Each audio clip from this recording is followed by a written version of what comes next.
As someone who makes a lot of videos about Hell of a Boss and Has Been Hotel, the Amazing Digital Circus releasing a slow-paced, earnest episode that focuses on character building above everything else, very much including comedy, this one took me by surprise, so hard that after the first time watching it, I wasn't sure how I felt about it.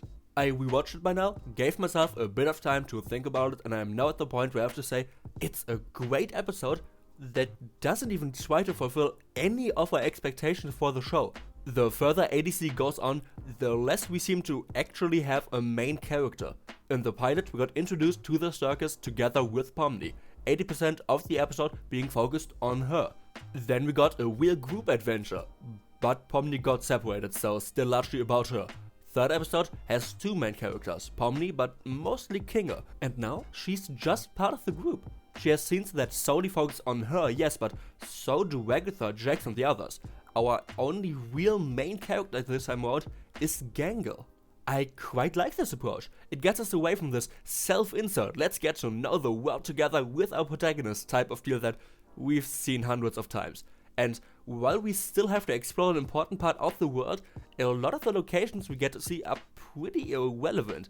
We don't need to get to know the history behind Smutsies or the Candy Kingdom, which leaves us with more time to get to know the people around Pomni. Except Kinga, he had his son already. While we're normally still distracted by an action-filled plot, this time we have a mundane setting with a mundane quote-unquote adventure where the real stakes are everyone's mental states, as well as oncoming traffic. The only thing that drives the story forward is how everyone treats each other. This means we end up with 25 minutes that are very interesting, but not that enjoyable on the surface level. This episode will split the diehards from the casual watchers because, besides the 3 or 4 jokes, the appeal lies in its serious dialogue. This is very much the reason why I enjoyed it, and why in my eyes it gets better after rewatching it. However, if you aren't invested in the characters, I can't blame you for thinking of this episode as a boring one or even filler. I think you'd be totally wrong, but I get where you're coming from. Since the story is this character based, let's break down how each one of them acts, starting with Kinga, my favorite character in the series that gets written out of this episode pretty much immediately. We just got a deep dive into his psyche, and his craziness would severely clash with the tone of this episode, but not gonna lie, I missed him, and him not joining felt somewhat unnatural. However, there was probably no real way around it. There was, however, one for Agatha's story. Overall, I like it. We get a closer look at her overly helpful and friendly personality, realizing that while she is a genuinely nice person, a decent part of how she acts is a facade. Gangle is so afraid of not being able to tell where the line is that she stopped confiding in her. Once Agatha gets dumped down, this mask of her slips. She is honest in a very hurtful way, showing us that Gangle wasn't purely overthinking. She's actually, to some extent at least, correct not to fully trust Agatha. So what am I talking about when I say there was a way around something unnatural here? Well, the way Agatha gets dumb and rude is not only silly, which on its own would be fine, it also feels kind of forced and simply odd. A customer wants the stupid sauce, and Agatha accidentally spills some in her eye.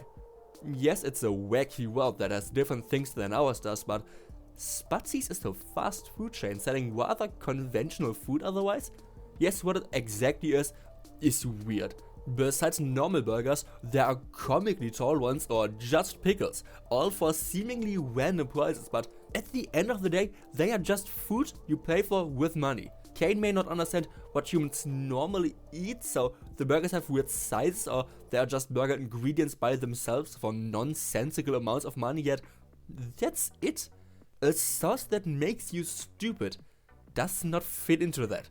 Just adding a few more items like that to the list could have made the scenario work a lot smoother, but this way it weirds me out a bit.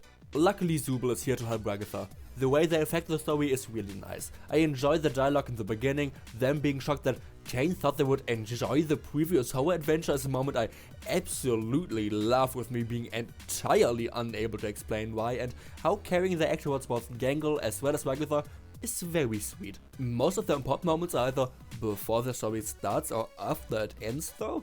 That isn't a negative per se, it didn't bother me when watching it, but looking back, that's interesting. I hope. The one important moment right before the real story ends though is of them bringing Wagatha back home, leaving only Pomni and Gangle in the restaurant since Drax already clocked out. On whom the episode is not focused, but he is the one who surprised me the most, since IMO he had the biggest departure from how he normally acts, more so than Gangle. Whenever we see him, he is being a jackass, even in the very first scene of this episode. Shortly after arriving at Spatzy's, he literally throws Wagatha into the deep fryer, but the day breaks him. After getting threatened with consequences and being sent to employee re-evaluation, he has no real option to rebel against anything. Living by rules that aren't his crushes him mentally, but at the same time he is nicer? More understanding? He doesn't use the chance to be rude towards Wagatha. I hate you, but I don't want you to hate me. Is that weird? You're drunk or something. And ask Pomni how her day is. How you doing? While sounding completely sincere. I don't quite know what to make of that. One thing that's for certain, however, is this sadly isn't a way for the others to turn him into a nicer person. Even after finishing the day, he is beaten down and looks like he just went through the most psychologically draining day of his life. Speaking of psychologically draining, after only one episode without him, Gummy-Goo comes back to life and, well, I wouldn't say is reunited with Pomni, but sure is physically close to her. I heard a lot of people speculating about him having kept all his memories, but I can't see any indication of that. If you do, please let me know in the comments. These two meeting again is what leads to my favorite sentence of the entire episode. Can't the job wait a bit? It's not like this is real. And next you're gonna say my authority isn't real. In such a small part of the story, we had such a significant moment. Pomni has accepted where she is. And in this world, she sounds very nihilistic, since, well, how she affects the world in an adventure is objectively irrelevant. However, to stay sane, or at least trying not to go more crazy, Gangle acts like everything here is absolutely real. She can't cope with the thought that how she's acting in this space may be pointless. How different everyone's treating the world is fascinating and greatly fleshes out the characters. How well developed and thought through they are, all shining through in a minor moment like this, shows us how strong the writing is.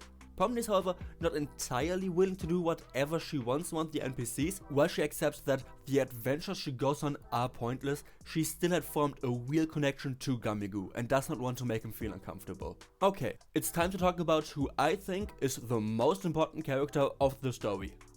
Kingo again. Loved this episode, but if instead we would have gotten 25 minutes of Kingo riding on a mechanical bull, I would have preferred that.